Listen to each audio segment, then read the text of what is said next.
Dear students, dear viewers, welcome again to my YouTube channel. तो आज की इस वीडियो में हम जो आपके जो पिछले साल का जो इंग्लिश का पेपर आया था एनुअल रेगुलर का, तो वो हम डिस्कस करने की कोशिश करेंगे, क्योंकि आपके जो एग्ज़ाम्स हैं वो अभी नज़दीक आ रहे हैं और बहुत सारे जो स्टूडेंट्स हैं वो डिमांड कर रहे हैं कि सर आप जो प्रीवियस ईयर पेपर्स हैं उनको भी देखो।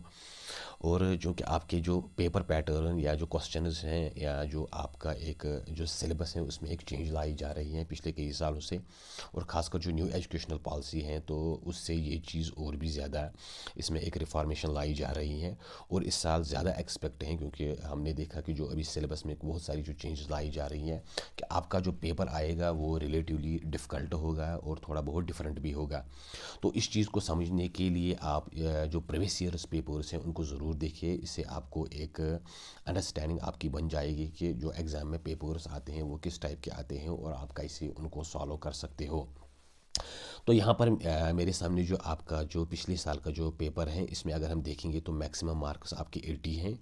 टाइम जो आपका होता है वो 3 घंटे होता है। टोटल नंबर ऑफ़ क्वेश्चंस होते हैं 17। और ये चीज़ें आपको जहन में रखनी है। इसके अलावा इसमें 4 सेक्शंस आते हैं, और जो पहला सेक्शन आता है दैट्स रीडिंग कॉम्प्रहेंशन।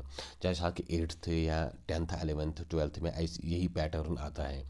तो रीडिंग कॉम्प्रहेंशन में ये चीज़ है कि आपने जो टेक्स्ट पढ़ी होगी, तो अगर आपने वो चीज़ समझी होगी तो आप आसानी से ये जो क्वेश्चंस हैं इनको सॉल्व कर पाओगे।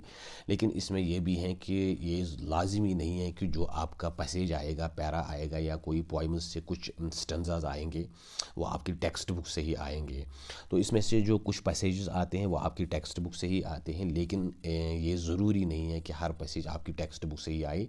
कुछ पैसेज ऐसे होते हैं जो किसी दूसरे कोई सब्जेक्ट से वो यहाँ पे डाल देते हैं।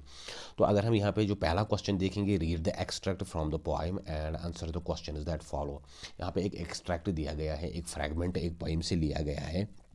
आपको ये पहले पढ़ना है और फिर इसी पैसेज के हिसाब से जो क्वेश्चन हैं उनको सॉल्व करना है, उनके जवाब लिखने हैं।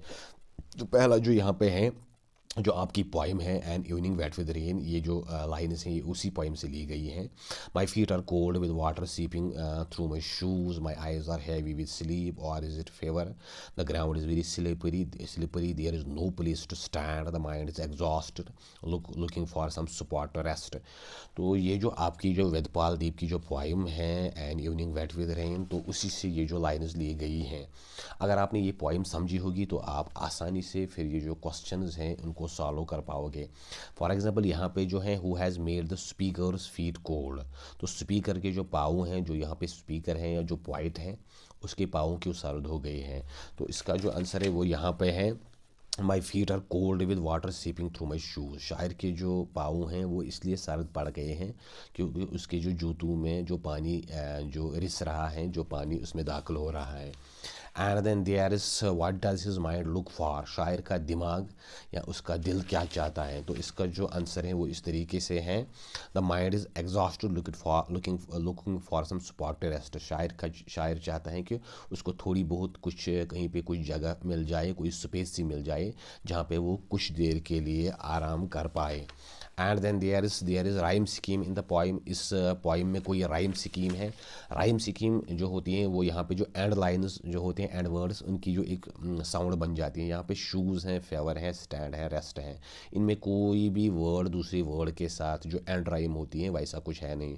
शूज़ यहाँ पे इसके साथ राइम नहीं होता, या फेवर जो है वो यहाँ पे स्टैंड के साथ या रेस्ट के साथ, इसमें कोई भी राइम स्कीम नहीं है। ये फ्री वर्स में या ब्लैंक वर्स में लिखी गई हैं, जो आज़ाद नज़म होती हैं जिसमें कोई जो राइम या रिदम जो वो उनके जो वो रूल्स फॉलो करना ज़रूरी नहीं होता।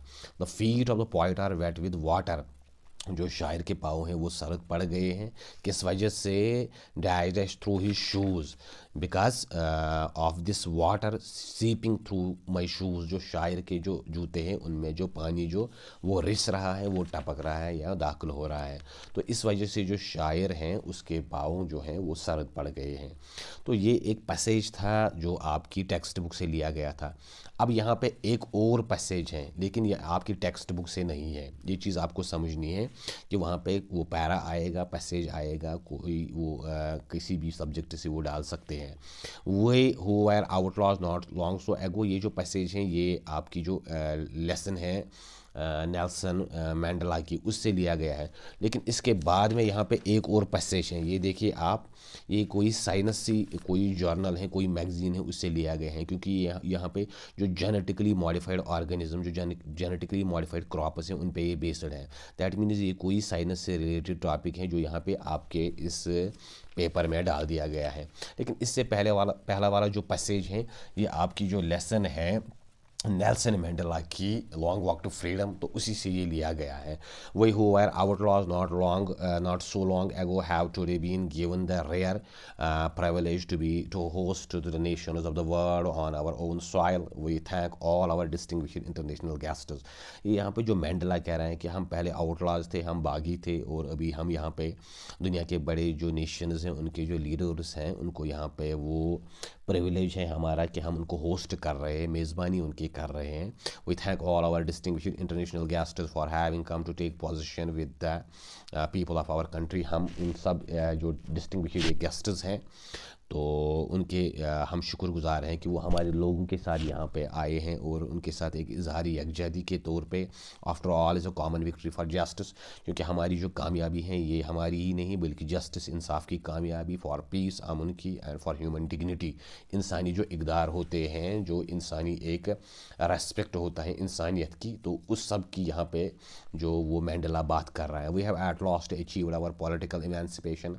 आखिरकार हमने जो अपनी जो सियासी तौर पे ये आज़ादी हासिल की, वही पलज हम ये वादा करते हैं, हल्फ उठाते हैं, अदा करते हैं, ourselves to liberate all our people from the continuous bondage of poverty, कि अब हम अपने लोगों को आज़ाद करेंगे इस गुर्बत की, इस बॉन्डेज से, गुलामी से, डिप्राइवेशन, महरूमियत से, सफरिंग, तकलीफ़, जेंडर, जो ये जेंडर या जो दूसरी डिस्क्रिमिनेशन होती है, मेल फीमेल या कास्ट, क्रीड, रिलीजन के बेसिस पे या रीजन के बेसिस पे, लैंग्वेजेस के बेसिस पे। तो मंडेला यहाँ पे इन सारी चीज़ों को यहाँ पे